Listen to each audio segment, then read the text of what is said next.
Pemirsa, ledakan hebat terjadi di gedung perusahaan farmasi di kawasan Pondok Aren, Tangerang Selatan pada Rabu malam. Meski tidak menimbulkan korban jiwa, ledakan tersebut memporak-porandakan hampir seluruh bagian gedung. Dan berikut laporan dari reporter TV1 Zinedine Duhan dan juru kamera Dwi Kustantio dari lokasi kejadian. Pemirsa, seperti inilah kondisi dari gedung 4 lantai yang berada di Tangerang Selatan yang meledak pada Rabu kemarin, tepatnya terjadi di malam hari sekitar pukul 20.30 waktu Indonesia bagian Barat.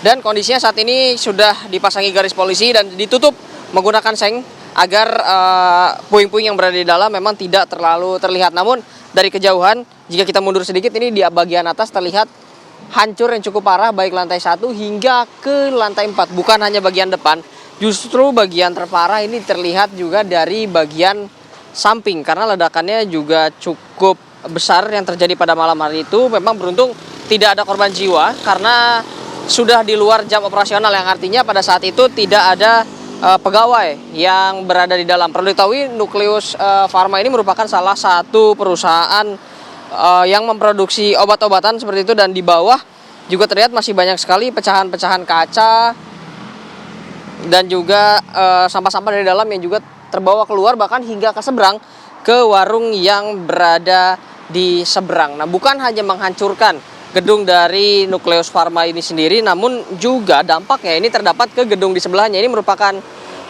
perusahaan penyedia alat kesehatan. Ini perusahaan yang terpisah, ini beda perusahaan dari Nukleus Pharma.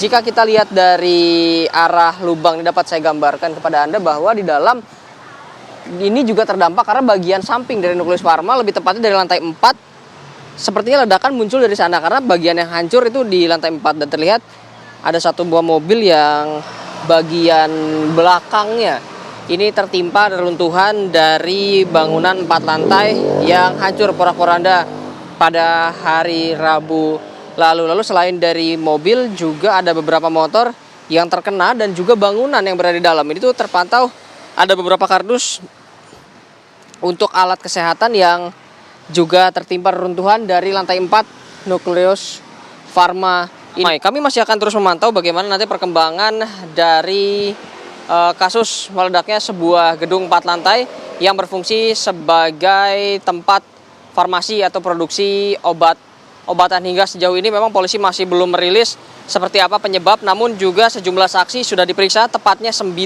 saksi sudah diperiksa atas meledaknya satu buah gedung yang sekarang kondisinya porak-poranda dan juga sudah tidak dinyatakan tidak beroperasi untuk sementara waktu. Dari Tangerang Selatan, Zinedine Duhan, Dwi Kustantio, TV1 mengabarkan.